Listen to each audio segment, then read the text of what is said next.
Send bright stars through the perilous fight, o'er the ramparts we watched were so gallantly streaming. And the rocket's red glare, the bombs bursting in air, gave proof through the night that our flag was still there. Oh, say does that star-spangled banner yet wave o'er the land of the free and the home of the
The convention hall will come to order. We are now holding the second session of the 101st New York FFA State Convention.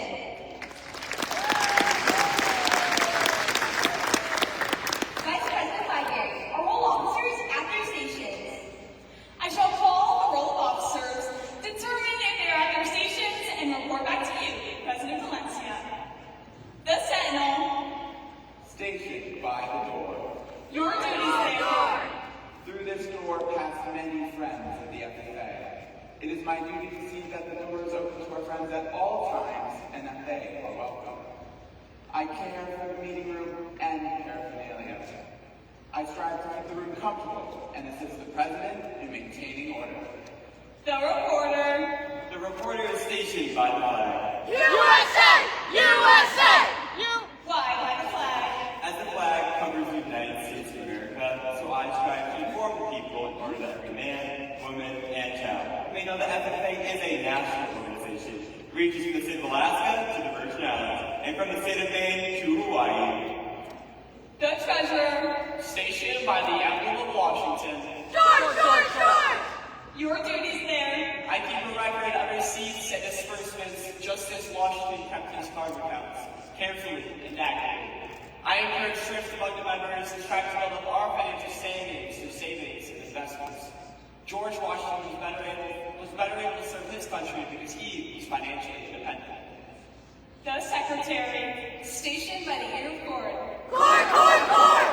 Your duties there. I keep an accurate record of all meetings and correspond with other secretaries wherever corn is grown and FFA members meet. The advisor. Here, by the owl.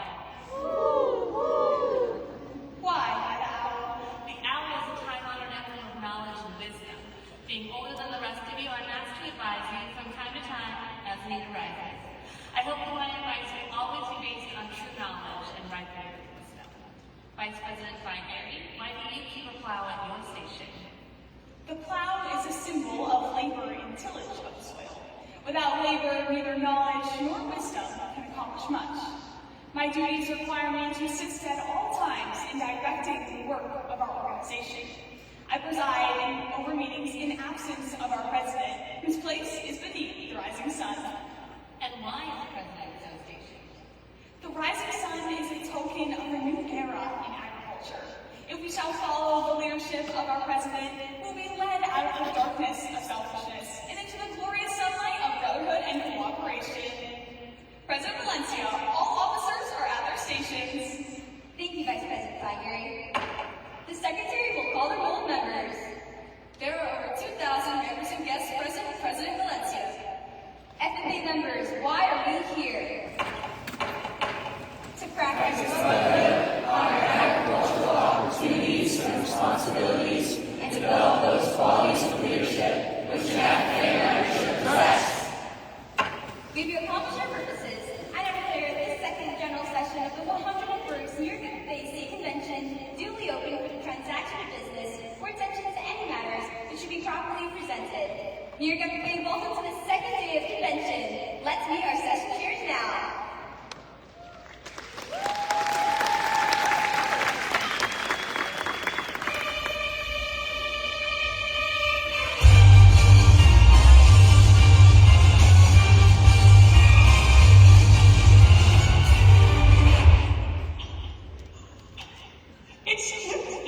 Excuse you, I'm clearly on a mission here, and now my feet is all over the ground. Well, it was Duncan, so it wasn't like it was very good fuel anyway. Duncan is an icon of the northeastern United States. Yeah, but Starbucks is clearly better. And I'm also on a mission. It can't be that serious. You look like something straight out of Scooby-Doo. Well, you look like Kim Possible. Thanks. I'm actually going for that my whole life. What? A life of fighting crime? Observing, investigating, espionage for a cause. That being said, what's the sitch? I'm not supposed to say much, but I have a top secret mission out west. Wait, really? Me too. Maybe instead of fighting, except for the Starbucks knuckle thing, we can put all of our trainings to good use. I agree. Kalia is on the case. That literally just sounds like your name. How about Binary Ferret Investigators? So your name gets me first? Nice try. Let's keep it neutral. Agents of Excellence. Fully discovering your potential for 2026. Perfect. Yeah, I think that's me going.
what are values?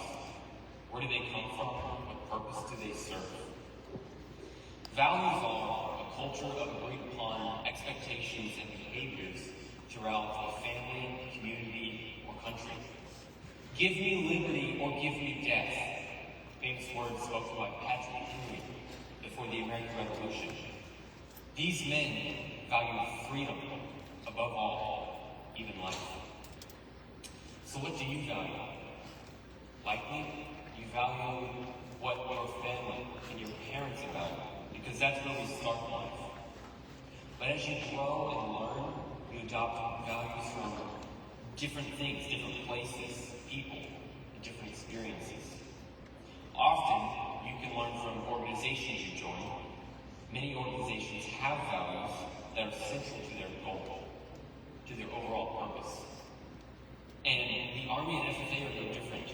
The Army values can be remembered through the acronym of leadership, loyalty, duty, respect, self-service, honor, integrity, and personal courage. The FFA values come in a different form, through your motto and your code of ethics. The motto being learning to do, doing to learn, earning to live, and living to serve. And your 11 code of ethics, I'm not going to read them all, but one that stood out to me was development potential for premier leadership, personal growth, and career success. Values are what bind us together and help foster an environment where all who are a part of the organization can work together seamlessly. So, what do you value? What do you want to value? It's worth spending some time thinking about this. Thank you, and please stop by the Army booth for some free merch and play some fun games. I've been playing the drone simulator, it's a lot of fun, and we have a drone workshop today, this afternoon, so you don't want to miss that. Stop by the booth and come check us out. Thank you.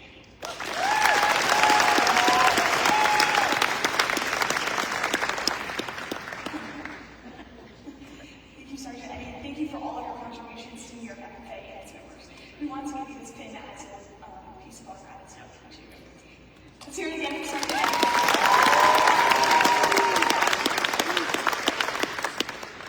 You know, there's no telling what might come our way in the world of agriculture and beyond. So it's crucial that we prepare our members for all sorts of missions.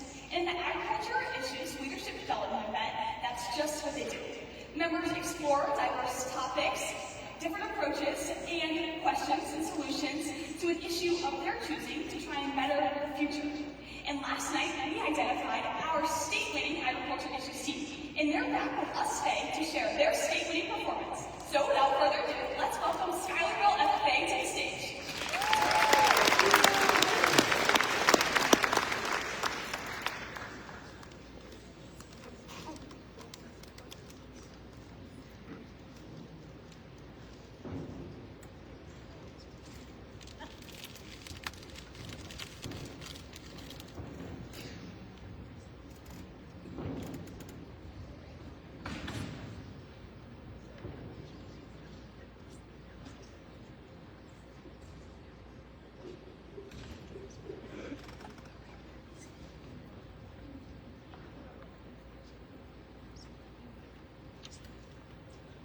Morning, FFA, how are we?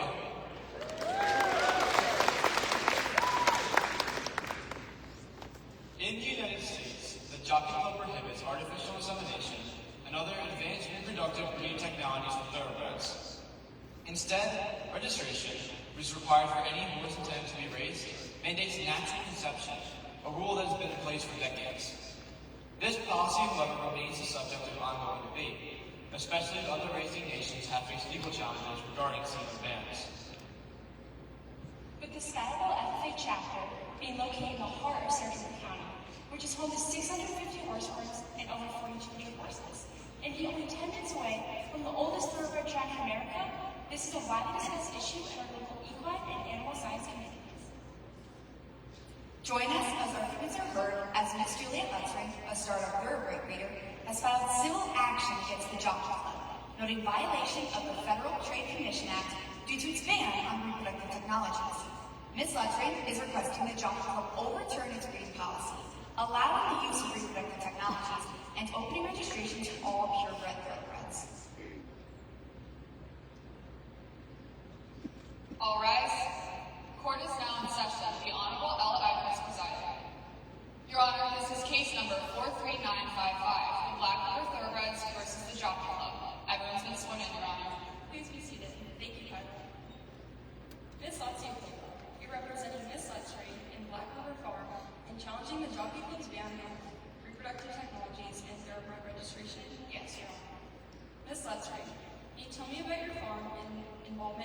racing industry? Your Honor, I own and operate Black River Thoroughbreds, located in Schuylerville, New York. Myself, along with a small number of employees, breed, board, and train thoroughbreds who race at the Saratoga racetrack. Even though we are just in our 4th year of operation, we typically have 3 to 5 horses compete during the race season. Ms. Lutzray, what type of breeding methods do you use on your farm and why?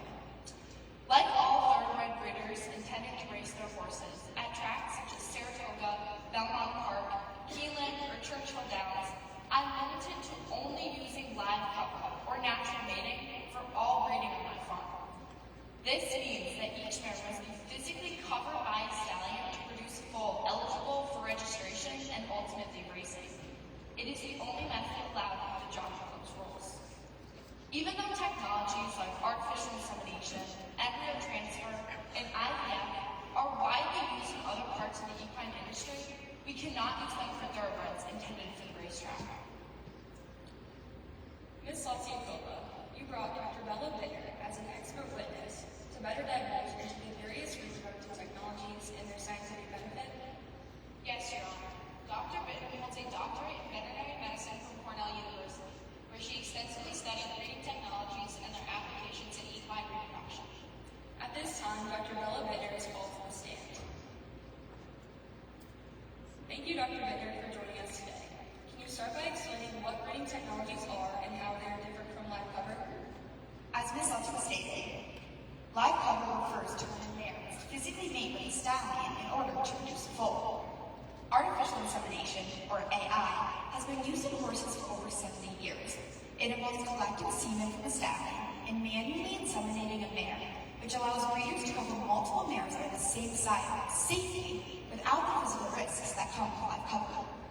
Embryo transfer, which has been used for around 40 years now, involves fertilizing eggs from a valuable mare and implanting the embryo or embryos into surrogate mare or mares, which helps overcome fertility issues and increase the number of foals produced from genetically valuable mares and sires. In vitro fertilization, or IVF, is a much more recent technology in equine. It involves fertilizing eggs in a lab before implanting them into donor mares. These breeding technologies give breeders more flexibility, efficiency, and control over the breeding process. Dr. Bitter, in your written testimony, you discussed that you researched the safety, efficiency, and genetic benefits of these reproductive technologies. Can you share your research findings? When it comes to evaluating safety, the primary focus is always the health and welfare of working mares and stallions. Live cover requires physical mating, which carries risks of injury and stress. In contrast, reproductive technologies eliminate direct contact, significantly reducing risk of injury and improving overall health.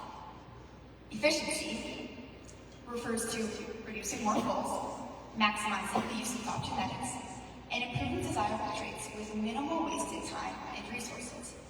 Live cover is not efficient. A stallion can only breed about 140 mares per season, and this process requires extensive scheduling and transportation. On the other hand, artificial insemination allows elite stallions' genetics to reach mares from across the country, and embryo transfer enables mares and sires to produce, on average, 2 to 4 foals per year, while still continuing to race and train. To your knowledge, is there any other equine sector who bans breeding technologies? Outside of the thoroughbred industry, nearly all other equine sectors permit the use of reproductive technologies. The thoroughbred industry is unique in maintaining a strict, live cover requirement not common elsewhere in the equine world.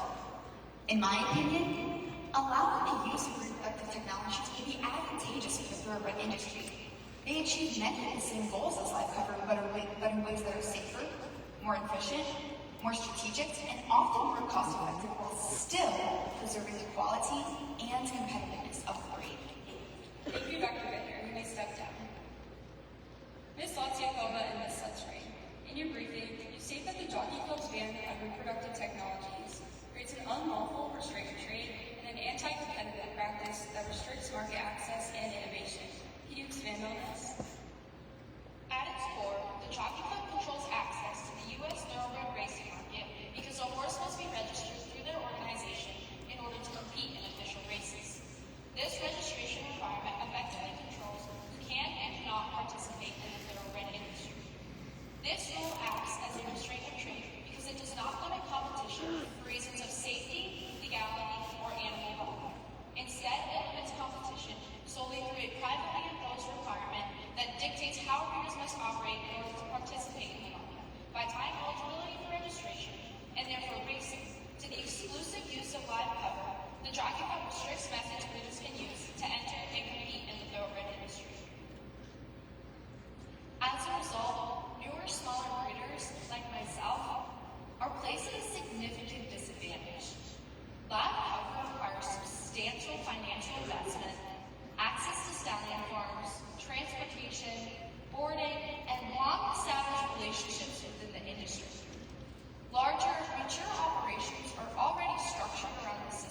genetics, and eligibility to compete, not in the method by which they were conceived. Allowing reproductive technologies, therefore expanding registration, would promote fair competition, encourage industry innovation, and allow breeders of all sizes to participate in the market. Mr. Burkhoff and Ms. Delisle, can you tell me about the Jockey Club? It's my understanding that there are several subsidiaries and groups that make it up. Yes, that's correct. The Jockey Club is not a single entity, but rather a central governing organization that has overseen thoroughbred racing in the United States for well over a century. It was founded in 1894, at a time when the American racing industry was growing rapidly, but lacked standardized record-keeping and regulatory oversight. Its primary mission at the time was to establish and maintain an accurate, reliable registry of thoroughbred horses, now known as the American Stud. Over time, the Jockey Club expanded to include subsidiaries and affiliates, such as the Thoroughbred Owners and Breeders Association, which represents owners and breeders through resources, advocacy, and promotion, the American Great States Committee, which evaluates and grades major races, and the American Stud Club, still maintained by Jockey Club today. In addition to its core functions, the Jockey Club enforces rules and standards that shape every aspect of thoroughbred breeding and racing. Its influence extends from regulating breeding methods to guiding racing regulations adopted by authorities affecting how races are conducted. As a result, it is widely recognized as the leading authority in preserving the integrity, history, and competitiveness of the industry. If it is true that thoroughbreds are the only equine sector that expand reproductive technologies, why has your organization and its subsidiaries taken this continued stance? There are several reasons why the Jockey Club and its subsidiaries continue to maintain the ban on reproductive technologies from thoroughbreds. First, genetic diversity is a core consideration. As Dr. Bittner mentioned, live cover does inherently limit the number of mares and stallion cover in breeding season. But because of this, it spreads breeding opportunities across a broader segment of the stallion population. For example, in North America in 2024, 1,099 registered stallions covered approximately 27,000 mares, producing an estimated 17,000 live foals for the 2025 foal crop. With nearly 1,100 stallions contributing, rather than concentrating on only a handful, genetic contributions are more evenly distributed across the breed. This contrasts with what can happen in registries that allow artificial insemination, where a few highly popular sires can produce thousands or even tens of thousands of offspring in a single year, potentially narrowing the gene pool single-handedly due to science selection. Live cover also has a major economic impact on the thoroughbred industry and breeds that depend on it, making its continuation a significant consideration. Because horses must be transferred, boarded, and managed in the breeding season, the practice supports numerous businesses and jobs. In Europe alone, the equine industry generates about $5.3 billion annually and supports over 42,000 jobs, with breeding and racing forming a substantial share. Stallion services further drive revenue, with lifetime fees ranging from $5,000 to $300,000 per mating. If reproductive technologies were permitted, then transportation, boarding, and on-farm activity would decrease, resulting in a loss of income not only for breeders, but also for businesses that rely heavily on the live cover system. Lastly, preserving the integrity and tradition of the American racing industry has been a long-standing priority among U.S. and international breeding groups. Members of the International Thoroughbred Breeders Federation, which represents breeders across 5 continents, unanimously reaffirmed their opposition to artificial breeding at their 2018 general meeting in Lexington, Kentucky. This collective stance reflects a global consensus that livestock maintains a consistent standard of breeding practice. The ITBS mission includes not only AI and embryo transfer, but also cloning and any form of genetic manipulation. Thank you all for your time today. We are going to adjourn this meeting, and my official decision on this matter will be released pending a written decision. We are now adjourned.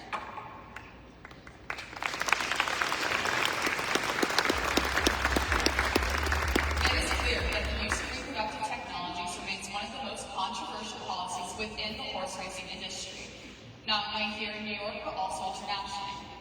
As reproductive technologies become more permitted in the industry, debates like this one illustrate how deeply contested this issue has become within horse racing.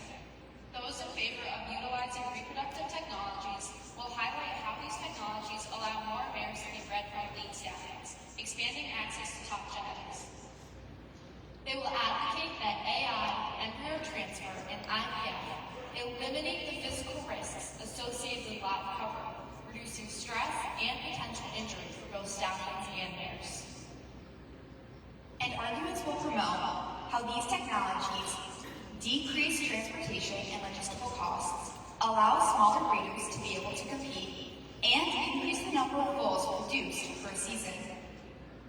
those against the use of reproductive technologies will continue to state that live cover generates billions in economic revenue and supports stallion farms, boarding farms, haulers, veterinarians, and local businesses alike.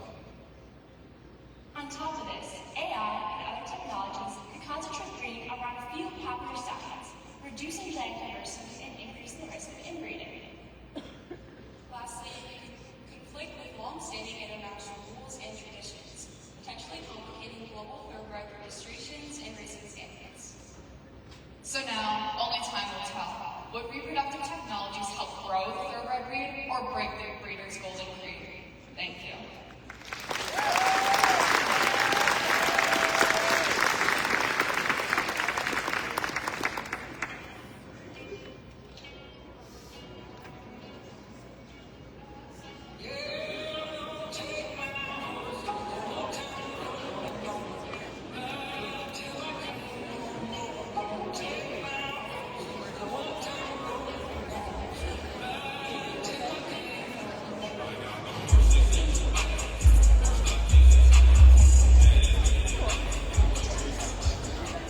Let's hear it for Schuylerville's Ag Issues team.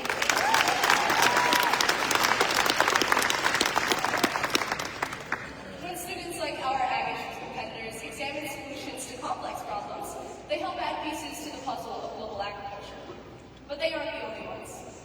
In FFA, Proficiency Awards recognize students who have worked tirelessly to create projects that expand on their talents, promote career readiness, and develop significant life skills. Whether they're eliminating pests that prohibit plant growth, analyzing threats to crop yields, or keeping produce safe from pesky enemies, these students are certainly agents of success. Let's bring out our plant science proficiency winners. In the area of agri-science research plant systems, our state winner is Elizabeth Lillier from the Penyan FFA. For her project, she collaborated with Dr. Kumar, a weed scientist from Cornell University, to study herbicide resistance in weeds. She tested 5 commonly used herbicides on herbicide-resistant Palmer ambria and water hemp to evaluate effectiveness. She designed the experiments, collected and analyzed data, and interpreted results. Her project built upper-level academic skills and deepened her understanding of plant systems. Congratulations, Liz.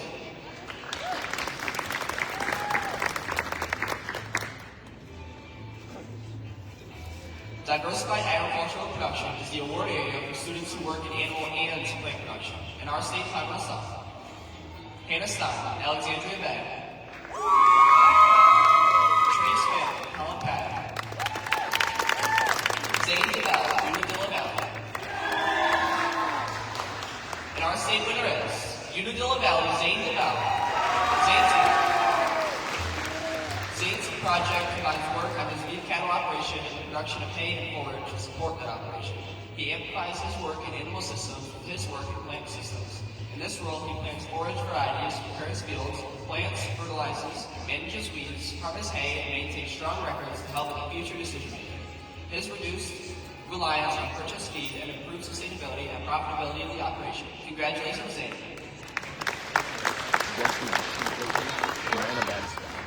Diversified horticulture celebrates the work the students do to balance the needs of multiple crops at a time.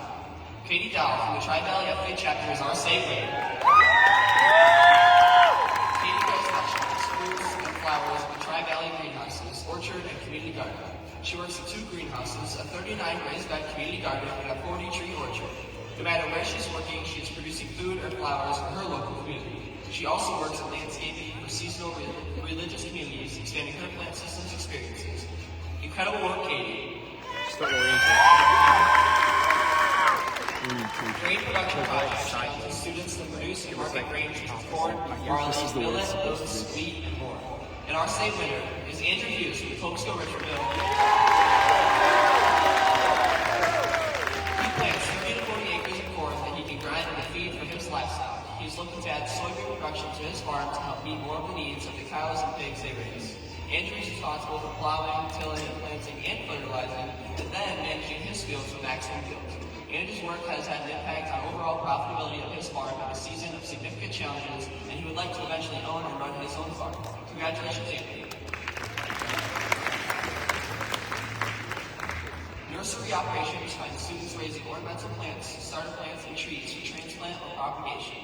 In other words, they grow what eventually goes home to customers' homes and businesses. Peyton Delilah, the Skylar Bloodfade chapter president, working for her family's landscaping business, Grasshopper Gardens. There, she works as part of 3 nurseries that cover 150 acres and support work in 6 greenhouses. She moves topsoil so it's available where it's needed, cares for trees and shrubs by pruning, trimming, removing protective cages, and more. She also operates equipment, secures parts and supplies that business needs, and helps with general plant care in your day-to-day operations of the nursery production business. Great work, Peyton. Specialty crop production celebrates students working in the production of a plant that may not fit into an existing category, such as grass seed, herbs, and spices, or floriculture production. Our state winner is Southern Cayuga's Eleanor Miller, who is She takes care of the equipment and works on the production lines harvesting the garlic, including moving 50 to 70-pound bins and sorting it for size and quality. She's learned how to quickly assess the quality of the garlic that's grown as she's watched her supervisors handle farm decisions, extreme weather, and the whole team of employees. Keep it up, Eleanor. Our final award area, Plant Systems for 2026 is Vegetable Production, where Southern Cayuga's Jacob Turek is our state winner. Jacob is a pumpkins, squash, and sunflowers. He helps care for the greenhouses, preps fields for planting, and oversees the new sweet corn processing line. He packs and ships produce, fulfills orders, and markets the goods to the public.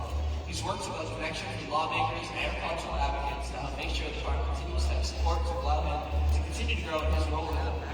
His goal is to eventually run the family farm and describes that opportunity as too good to walk away from.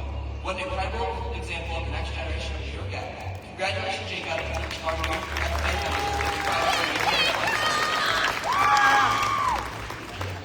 You know, there's a lot that can be said about the way that plants grow and other types of growth. Our next speaker knows a lot about that.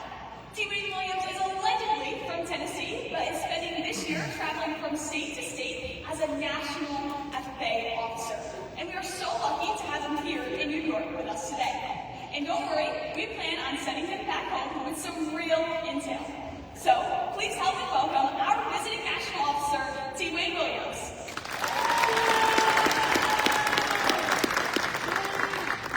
Simple, familiar, repeated are pivotal words that describe any type of tradition. And for my family, we have something that describes those 3 words that happens every Thursday night in spring and summer. It's T-ball night. And if you were to arrive at that little T-ball field, you would notice one thing in common. A lot of people wearing the same kind of shirt. Now on the back, you have the player's number, and across the top, where a last name's supposed to be, would be a title. Aunt, mom, granddad, cousin. Small detail that shows what really matters there. People showing up for people. And then you got my nieces, Danny, Dallas, and Anna Mae. And they're doing what T-ball kids do best. I mean, Dallas, she's in the outfield spinning circles and kicking grass like it's a full-time job. Danny's always running with her helmet half sideways like she's about to enter to the national pit crew. And Anna Mae is guarding third base like she is personally guarding the Statue of Liberty. Ain't nothing getting past her. Now, the crowd's electric. For 4-year-olds, I mean, they are cheering like it was the College World Series. But there is one moment, that little T-ball field, that my family will never forget. It's when my niece Danny stepped up to the plate. Now, that afternoon, the wind was just strong enough to cut across her face. The sun, it was high and bright up in the air, no shade, no cloud, just pure heat. Danny, she stepped up to the plate. She set her feet. And she connects. Tink! And that ball pops up in the air and ends up right where the grass meets the infield. Now this is where the noise begins. Our blue team cheering section immediately stands up. The first base coach, my sister Molly, starts yelling, "Run, Danny, run!" Danny rounds first and the dirt is kicking up under her cleats like she's Forrest Gump in baseball mode. Danny turns second and the orange team we were playing against. First baseman, he was going to get the ball, but now he's completely locked in on chasing the butterfly. Danny turns third and she puts the Jets on like Earnhardt in the 98 Daytona 500. She gives it everything she's got and she gets home. Her first home run. And in that moment, it was everything that you would want a family moment to do. Everyone was smiling, everyone was cheering, everyone was laughing. It was one of those moments you wish you just grabbed a remote press pause on it, stay there a little bit longer. But there was something missing. And it wasn't something small. It wasn't something you could just ignore. And at the time, I didn't realize how much that missing piece really meant. But once I did, I couldn't stop thinking about how important that missing piece really was. Now, speaking of family traditions, for my family, it's T-ball night. For some of my friends back in Tennessee, they love to go fishing with their families. Who in here likes to go fishing? Well, for all of those people who just raised their hand or cheered, that is not me. I have never understood the appeal of sitting on a 5-gallon bucket, holding on to a pole, hoping that bobber finally sinks when all I really want to do is throw down that pole and grab another swig of Mountain Dew. I mean, it has never been my idea of a good time. But when I was 10 years old, my best friend Bradley, he loved to go fishing. And one day I'm over at his house and we're having an intense one-on-one basketball game. When into the driveway pulls this white pickup truck. And out steps Grumpy Harry, Bradley's grandpa. Now to a 10-year-old, Grumpy Harry was huge. About 6'1", thick mustache and eyebrows that always made him look angry. He didn't talk much and he didn't have to. One look from this guy, you knew he did not impress me. But when old Grumpy Harry did speak, by golly, people would listen. He steps out of that truck and says, "Jump on in, boys, we're going to the fishing hole." Meanwhile, I'm still standing here with basketball in hand thinking, is this guy really about to run? But it felt like my Game 7 NBA Finals victory over Bradley. But before I know it, we're in the truck heading to the fishing hole. And there we are, with those nasty chicken livers. We set our hooks, we say our chairs, and we cast out. Now, Grumpy Harry, he knew the 10-year-olds, they get pretty impatient. And that's when he turned and said, "Now, boys, if you'll just slow down and stay put, I promise we'll catch a fish." So we sit, and we sit, and we sit, until eventually Bradley makes a thing and says, "I'm tired of this spot, nothing's biting, I'm moving across the pond." Now, I didn't move because I trusted old Grumpy Harry. I just simply didn't want to mess with my chair. So Bradley, he gets up, casts out to another spot, and just about that time, my bobber sinks. And now you've got a 90-pound, 10-year-old T-Wing fighting for his life to not fall into this pond, as I feel like I'm really in Jaws. I mean, I'm hauled in a big old catfish. And by the time that I get casted back out, I notice that Bradley's moved to another spot, and then another spot, and then my bobber sinks again. And this time, ladies and gentlemen, I don't feel like I'm reeling in Jaws. I feel like I am reeling in the Megalodon. And that cycle repeats itself for the next 3 hours until eventually I've got 9 catfish, and Bradley, 0. And as we're walking back to the truck, I can't help but think about what old Grumpy Harry had said at the start of the day. "Now, boys, if you'll just slow down, stay put, I promise you'll catch a fish." Slow down, and you'll see what's right in front of you. Now, at the time, I thought that he was just talking about fishing. But the older I've gotten, the more I've realized he was talking about how easy it is in this life to get to moving so fast to where we can't even notice what's right in front of us. Now, I also realize that the world that we live in today sounds the complete opposite. The world says to move faster, do more, scroll again on our phone, until eventually we're moving so fast that we don't just miss moments, we miss people. Where in our lives have we moved from one fishing spot to the next? Was it an activity that we jumped into because everyone else did? A goal that we're trying to chase because it looks impressive? Because sometimes the simple truth is this. Sometimes the fish are right in front of us. Not the next spot, not somewhere else around the pond, right where we are. And slowing down, it doesn't help us just see what matters. Slowing down helps us see who matters. And once we finally see them, well, then we've got a choice. Now, show of hands, who in here has ever forgot about a project until the night before it was due? Well, you already know where I'm going with this one. I'm in the 5th grade when my teacher informs me that we have to do the 4-H baking contest. Not for fun.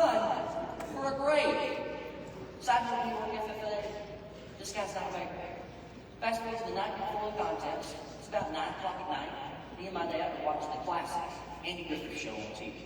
My mom's gone on a work trip. I'm about 10 minutes before hitting the hay. Life is good. And then it hits me. Oh no. I turn. Dad, I completely forgot. I gotta make brownies for the 4-H baking contest tomorrow. It's required. Now here's something that you need to know about my dad. This is a landsman. I mean, callous hands, working on equipment, a highly skilled tradesman. But when my mom took a job overseeing 68 global manufacturing plants all over this world, he made a decision that not a lot of people ever really see. He decided to step away from his dream job, not because he had to, but because he wanted to support his wife and he wanted to be present in his kids' life. Now, he also doesn't like to get out of his recliner after 8:30 at night, so I know he was going to be a little bit reluctant, but he eventually got out of that recliner, and for the next hour and a half, he could find me and my dad with a little recipe, and we're trying to figure out how to make brownies. I mean, we're cracking eggs, flowers everywhere, the counter, the floor, probably the dog. We are just mixing things, hoping that something comes together until eventually we end up with some brownies. And I know the next morning at school, and I feel cautiously confident. I mean, the brownies, they look rich. Miss Sarah Braswell, our 4-H agent, she picks up my brownie, she takes a bite, and she says, well, very moist. Safe to say I got a participant record that day. But here's the part that matters. Still to this day, me and my dad talk about that night. And here's what my dad did that stuck with me. He slowed down and he chose me. But you see, that night in the kitchen, it would have never existed. My dad would have got out of that recliner. If he wouldn't have chosen mess, if he wouldn't have chosen to stay, if he wouldn't have chosen the people in his life over the pace of his life. Now, my dad, he didn't stop being driven. He just refused to let speed replace people. And New York FFA, I think about how many times in our lives we have that same choice. To keep going, to move faster, to chase the next achievement. Or to slow down and choose the person right in front of us. What's a brownie now that you've almost talked yourself out of? Not because you didn't care, but because you cared about other things. Because choosing the people in our life over the pace of our life, it isn't about slowing down our ambition. It's not. It's about making sure that that ambition never outruns the people that we love. It's about choosing to sit down with our grandparents on Sunday evening instead of heading out to one more hangout, one more practice. It's about choosing to express love to that friend who just failed the test or lost a game, even when we don't know exactly what to say. Those choices, they seem small in the moment. And for a very long time, I didn't think it mattered. Until I happened that I couldn't get back. Remember that T-ball game I told you about earlier? The sun high and right up in the air, the wind was strong enough to put across your face, but there was just that one missing piece. Well, that missing piece was me. The wind cutting across my face was actually just the AC blasting in my truck. The sun wasn't overhead, it was pouring through my windshield. The ground shaking from people cheering was actually just bumps on the road. As I sat in standstill traffic, coming off another long day as an intern in the office of Governor Bill Lee, an internship that I had taken because I thought it looked good on a resume. And I was hoping to make it back in time for the game. And I'm still an hour and a half away. And I'm in the standstill traffic. And watch the game with a FaceTime call with my mom. And she pans the camera around. And she shows my whole family there on the bleachers, wearing their blue candy T-ball shirts. But at the very end of the picture, there's a shirt that nobody's wearing. It's got all three of my niece's numbers on the back. And across the top it says, Uncle T. That's my name. And that's when I knew that I had been choosing the pace of my life over the people that I love most. And sitting in that truck, the question hit me, T. Wayne, when will there ever be enough? Enough achievements, enough titles? When will I stop chasing the next thing to prove myself and start choosing the people that matter the most? When will I choose people over pace? And that afternoon, I think I finally came to realize this. We must slow down, or we'll miss what's right in front of us. And we must choose the people in our life at the pace of our life, because that's where true meaning is. Now, New York FFA, I don't tell you this all the time to act like I've got this lesson all figured out, because I can promise you that this is something I'm still working on to this day. But if you remember anything from what I say this morning, I hope it's this. In this life that all of us live, there are actually very few things that matter. And we should wholeheartedly be about those things. Thank you so much, New York FFA.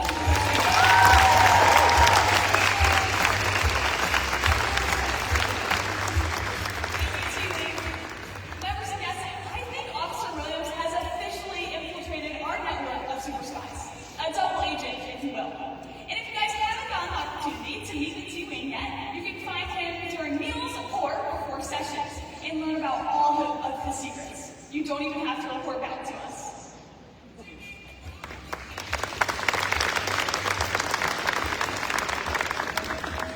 Well, this morning has certainly helped us recognize some of the most excellent parts of FFA and agriculture.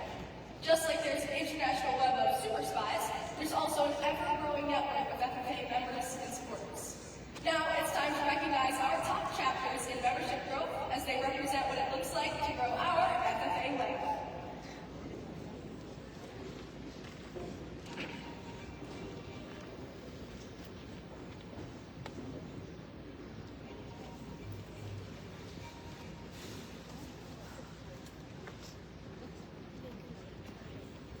This year, our City Association grew over 16,000 members. That's 18.5% growth in only a year.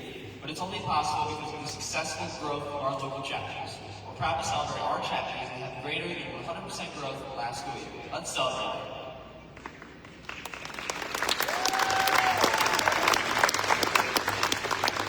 In alphabetical order, our 100% growth chapters are Bainbridge Guilford,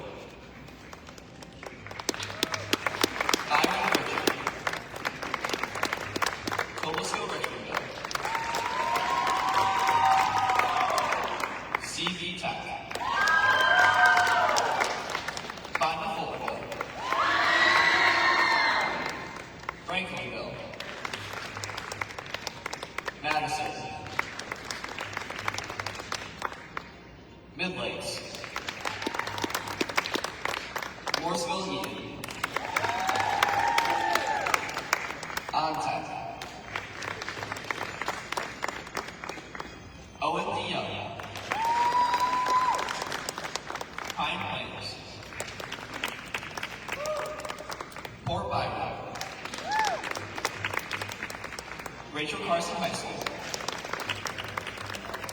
Burlington Hartley, Salmon River,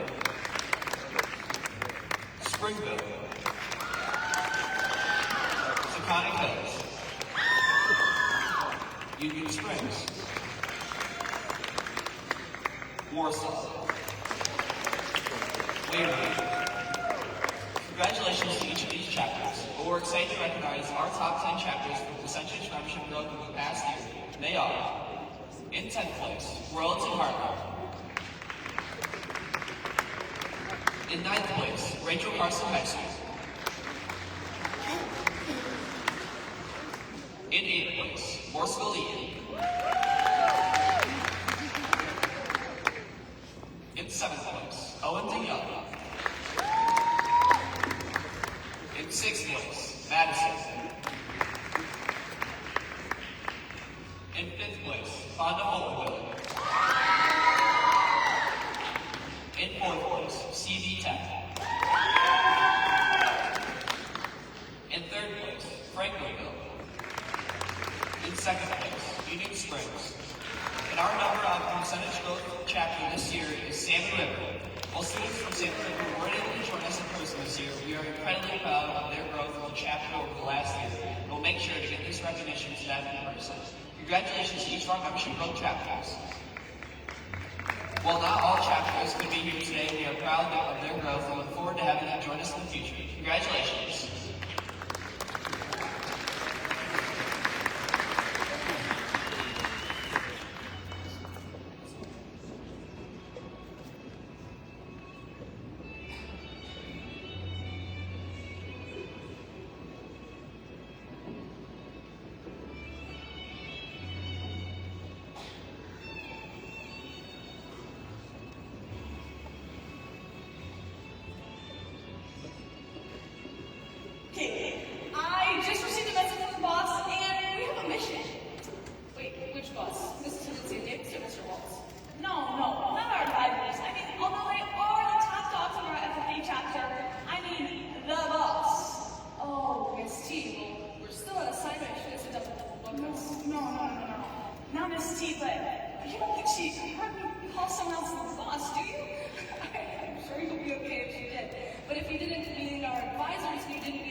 I mean our schools, our administrators. You know, I actually think we have more homework. But there's no denying that our principals and superintendents have an immense influence in the success of our agriculture education courses and FFA at our high schools. Yeah, it's funny you mention them. I heard we have some pretty incredible people to recognize this morning with our outstanding administrator recognition.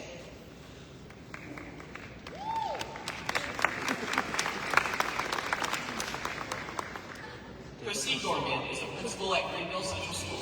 In the last 5 years, she has consistently supported members of fundraisers and regularly shows up in the ag group to visit her favorite rabbits, chickens, corn, and possibly some of her favorite students.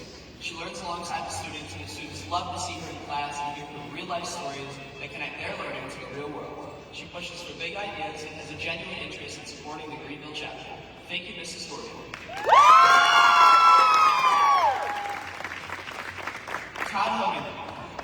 Todd Hogendorf is the Assistant Superintendent at Greenville Central Schools and a dedicated supporter of their agriculture education program. He served as a Director of Curriculum and Instruction High School Principal in each role. He has been a strong advocate for agricultural education and student leadership throughout the FFA. He actively looks for ways to support and strengthen the program at Greenville, has served as a judge multiple times, and even helps with their chapter's nominating committee. What an incredible administrator.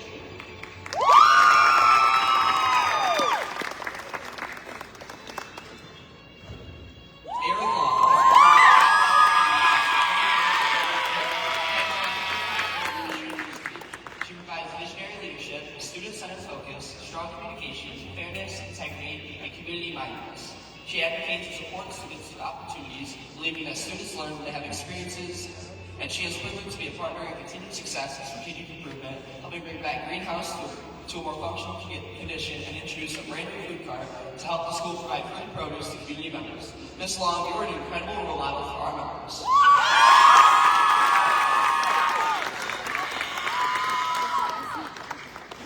And finally, Ms. Caitlin Wasilewski is an administrator at Southern Cayuga. Since 2021, she has helped to ensure the FFA and agriculture can have a meaningful presence in the elementary level, supporting Ag Literacy Week, the Ag Awareness Fair, Harvest Fest, Ag Buddies, and the Ag FFA Pals after-school program. She is the kind of administrator who asks, yes, and how can I help you succeed? A dream attitude for any FFA chapter. Recently, she helped to host the District 7 Leadership Development events, even helping the school respond to weather events and virtual competition opportunities to make sure every student can try, grow, and succeed. Thank you for your leadership, Ms. Wasilewski. Let's hear for these tremendous administrators and show them how we can appreciate how they keep FFA and agricultural education strong.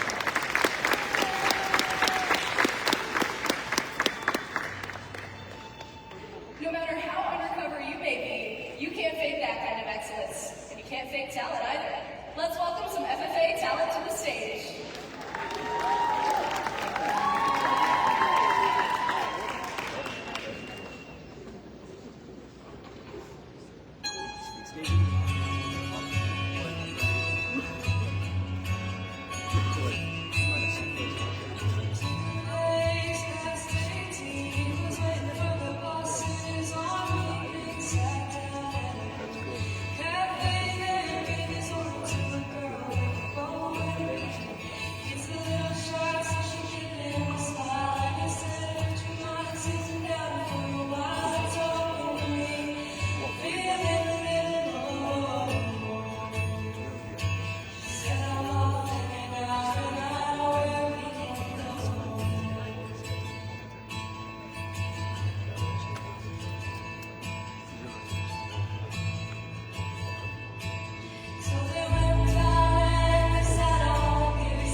Dylan and I were born 3 years apart, and I can't remember the part of my life before I became his big sister.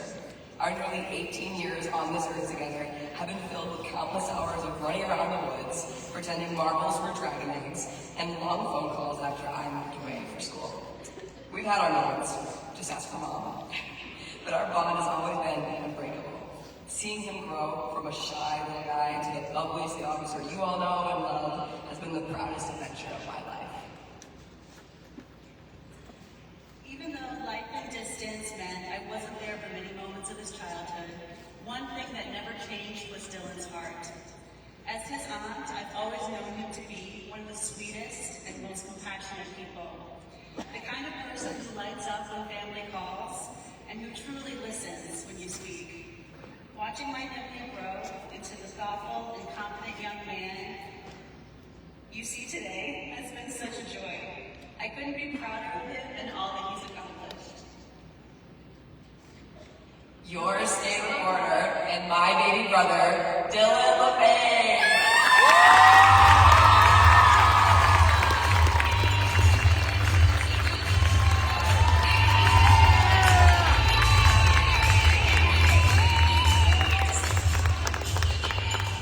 Growing up, I have always loved the outdoors of New York.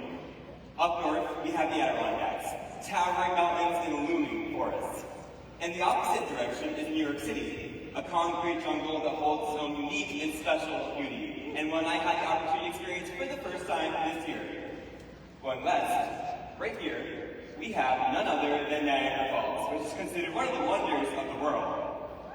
One thing I especially love about New York, though, is its fame for its rivers, with over 59,300 miles of rivers and streams running through the state. There's the Hudson, the St. Lawrence, and a few others. But my personal favorite is none other than Wipeout River.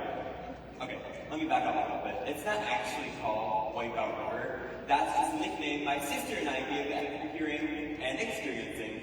It is famous for white river rafting. Now, this river was just a short walk down from our old camp. So my dad would take us down there all the time to play in the river. Every single time we go down there, my mom would give my dad this look. You know the signature mom look? Yeah. She'd say, Aaron, I cannot believe you are letting him play in that river. It is too fast. And every single time, he'd respond, look, I'm not worried. Because when he falls, he knows how to catch himself. And I did too. See, the key to falling in the river is to have your hands pointed in the direction of the fall. Not to catch yourself necessarily, the water does that, but to grab onto the rocks in the riverbed to avoid getting swept down the stream. Grabbing onto those rocks was the key to getting back up. When I fell, I knew how to catch myself. And when Wipeout River, when I fell, I knew how to catch myself, so I was willing to take the risk of being in the river. I took this message with me wherever I went, and with whatever I did, because everybody knows I cannot walk in a straight line to save my life, and my feet so often seem to betray me. The fall, as I keep referring to, is not failure. The fall is more like the feeling of being lost or stuck in a moment. It can look like being in an art project. You're executing your masterpiece perfectly, but you just don't know what color to add to really bring it to life. Or having a conversation with somebody, and you just don't know what to say next. Nonetheless, in these moments, I knew how to catch myself. But what about when the fall would leave me totally clueless in what direction to go next? What about when I let people into my life who hurt me or threatened to change me for the worse? What about when I looked in the mirror and hated what I saw? What about when I just couldn't let myself love me for who I was? Where do I go now? Throughout my journeys, I've met someone, or sometimes even some things, I guess, that have changed my view on what it looks like to stand stronger in the currents of the river. They've taught me to take my time, take my first steps, and to take strength from the stable things in my life. And the first was Robbie. Okay, so Robbie, nicknamed by my teammate Leah, was actually a hernia in my lower abdomen caused by abdominal pressure and internal muscle weakness causing a tear. So after we dragged out hospital appointments and way too much time off from being as active as I usually am, came surgery. Surgery, and getting home after that was, I don't know, I thought blur, I don't remember it. But going home, they wheeled me out of there in a wheelchair because I could barely walk. Okay, let me say that again really quick. I could barely walk, and National Convention was just about a month away. What was I going to do? I couldn't miss Nationals. It was the event of the year. So in bed I sat, pondering. Right now, I felt like one of those falls in the river. Like I was grabbing onto anything I could, trying to keep myself in place. I was stuck in the middle of a raging river, not moving an inch. After the second day, since I cannot sit still to save my life, I got out of bed, quite literally shuffled out of my room, to the hall, and to the stairs. At this point, I'm exhausted. Just getting to the stairs took me like 5 minutes. But going down them, I hear, Dylan Airy, are you trying to walk down the stairs right now? Yeah, I probably should have let my mom in on my genius plan. But instead of sending me back to bed, she stood up on the stairs, looked up, and smiled. Glad to see you up, she said. Moving a bed each day is the way to go. Healing from Robbie looked like getting myself out of that river. Sometimes there are parts of ourselves that need healing. Pieces of our life and what we have been through that have damaged who we are. Well, I didn't think about it then. Healing from Robbie was so much easier than healing other parts of me that needed. That's because when you fall physically, whether that's scraping a knee or scraping your ankle, it's visible, and there are clear treatment protocols. Emotional injuries are hidden. You cannot possibly know what a person is going through just by looking at them. So for a long time, I ignored the parts of me that were hurting because I couldn't actually see them. I let myself be dragged farther and farther down the river. Nothing in my life felt comfortable or stable, like fashion. I am the type of person who has out was planned out for the entire week ahead of me. But for a while I wasn't. For a while I would just wear whatever could cover every inch of my body. Truth is, the change here used to be one of my worst enemies. Because while I so badly wanted to have the confidence to figure out my own style, I could not stand anything I tried on. I hated my body. That rainbow sweater looked so awesome, and so many people wear it so confidently, but I could not stand to look in the mirror with it on. In that season, I wasn't just fighting the battles with the person in the mirror, but with the people around me. How could I possibly open up to someone when all I would hear all the time are words that hurt me more? Dylan, do you ever stop talking? Dylan, what are you wearing? Dylan, you're fine. It'll pass. Dylan, do you realize that nobody actually likes you? Thinking back to White Rock River, whenever I would start to fall or lose my balance, I would grab the rocks. The rocks were the parts of the river that remained so stable in all of madness. The rocks were people. People like Olivia Wolfer, who radiates kindness and compassion wherever she goes. People like Christiana and Bella, who are some of the best hike group you could find.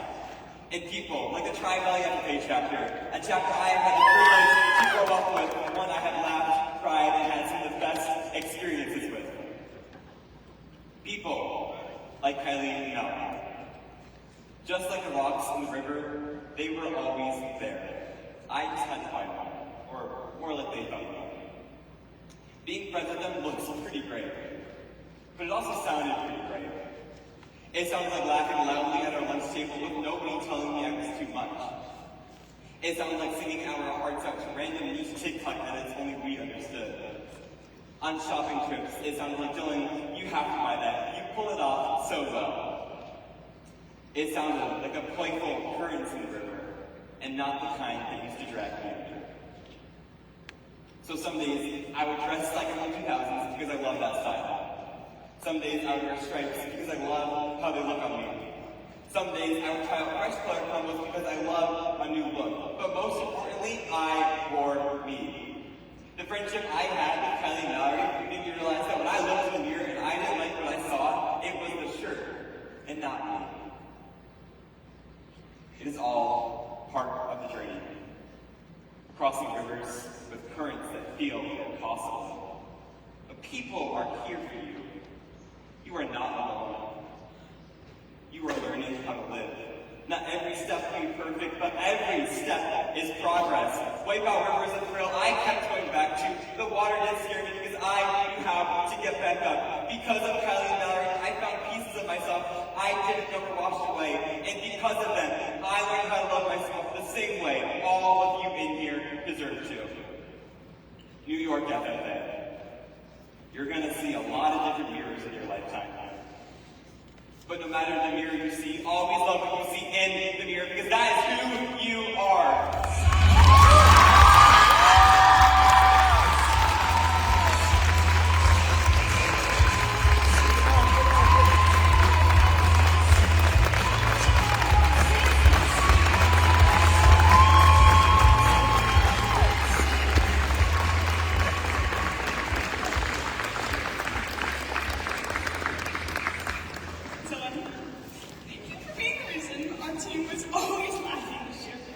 Your energy, humor, and creativeness made every day just a little bit better.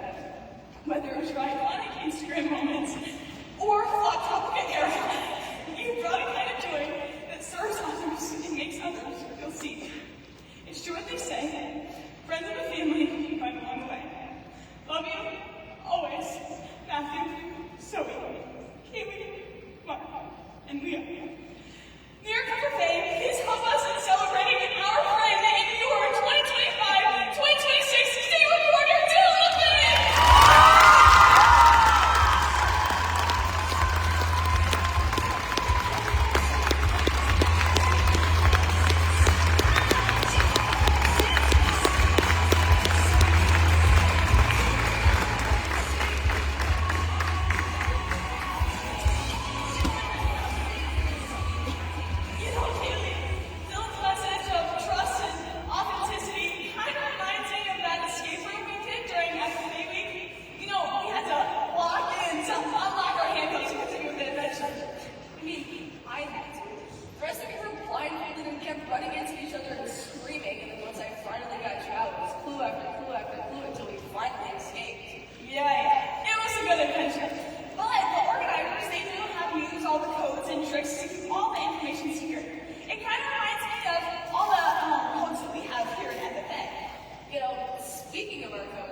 our state finalists in the Discussion Meet Career Development event.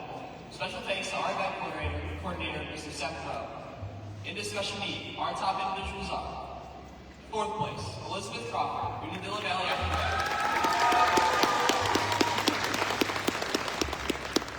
3rd place, Hayden Jones, Cuba Rushford FFA.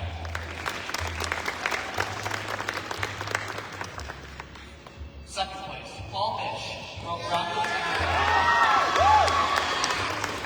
Our first place individual is Jack Sweetwood, with Salary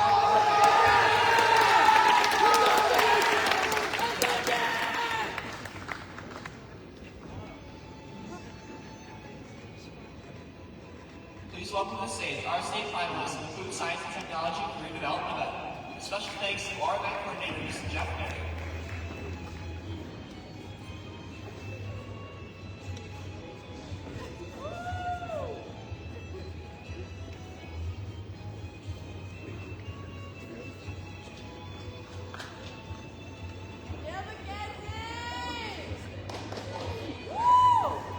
In the Food Science and Technology CDE, our top individuals are 10th place, Grady Signal from Alexander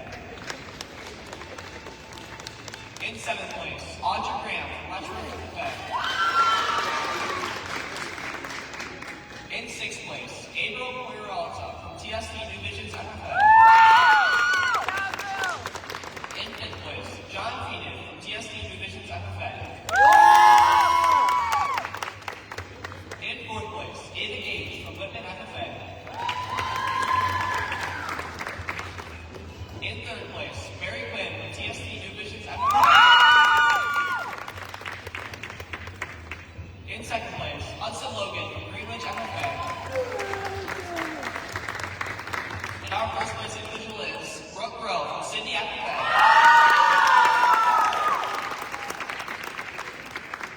And our top 3 teams are, in third place, Schuylerville FFA. In second place, Worlington Heartland FFA. And our state winner is TSP New Vision FFA.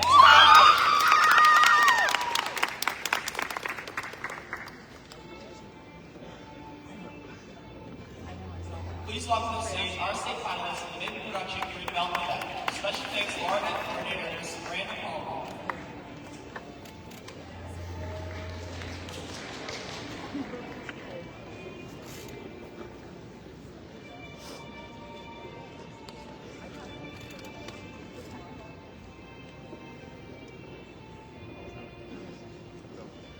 Yeah, Kendall! In mid-production, our top individuals are, in 10th place, Kendall Lemnack from Marcellus FFA. In 9th place, Logan Matcham from Vertebrone Cheryl FFA. In 8th place, Timothy Jordan from Letchworth FFA.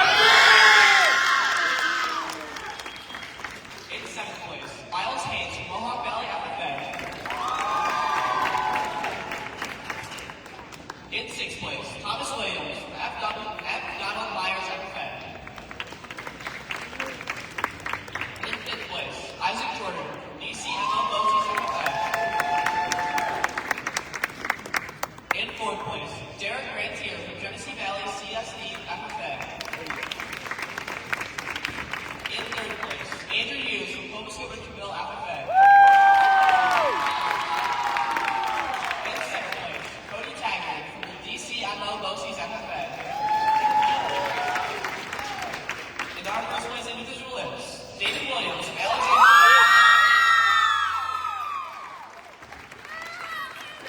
And our top 3 teams are, in 3rd place, South Louis FFA. In 2nd place, Vertebrone Cheryl FFA.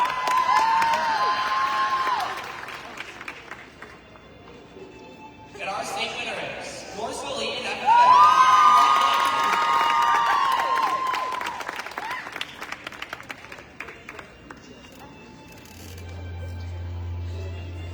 Congratulations to all of our CDE finalists.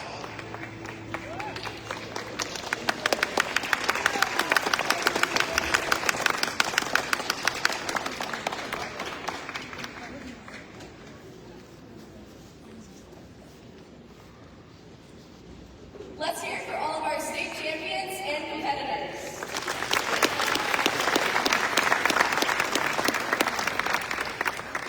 And don't worry, if our sources are correct, there's still plenty more to come as we head out of this session and into the rest of the convention. And as we adjourn, we'll continue the delegate work begun this morning by our chapter representatives. And if you aren't a delegate, don't worry, there's plenty of opportunity for you out there to find an activity, participate in a competition, or bear witness to the work of our organization later this afternoon. Now, consider yourself recruited to join the ranks of our League of Intelligence Officers. When we pay attention to the greatness and opportunity around us, we lead more fully because we see more fully. Take inspiration from every winner, finalist, and speaker this morning and carry it forward in your own way, meaningfully. I know I will. To live fully is to commit to doing your best, giving up your time, investing in your potential, community, and future. And it's something that we all can do. When we choose our roots, we change the future. But only when individuals make the choice to show up fully as the best that they are.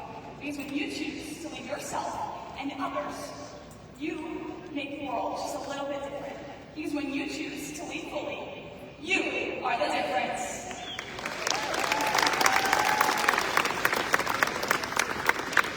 Secretary Kerr, do you have any record of any business which shall now be transacted? Yes, President Valencia. A special announcement for all delegates. There is a delegate luncheon at the Buffalo Statler to prepare for our delegate work this afternoon. Immediately after we adjourn, our district presidents will help lead delegates across the street, and you should sit by district after getting your food. All other attendees should plan to eat across the exhibit hall or in the dining location downstairs. Thank you. Does any member know of any of new or unfinished business which should probably come before this meeting. We are about to join this session of the 101st New York FFA State Convention. As we mingle with others, let us be diligent in labor, just in our dealings, courteous to everyone, and above all, honest and fair in the game of life. Fellow members and guests, join me in salute to our flag. I pledge allegiance to the flag of the United States of America and to the republic for which it stands, one nation, under God, indivisible, with liberty and justice for all. And I declare this session adjourned. So as a reminder, all of our delegates, our friendly district presidents are right up front to lead you over to the Buffalo Statler for the delegate luncheon and for the delegate process, which will happen after lunch.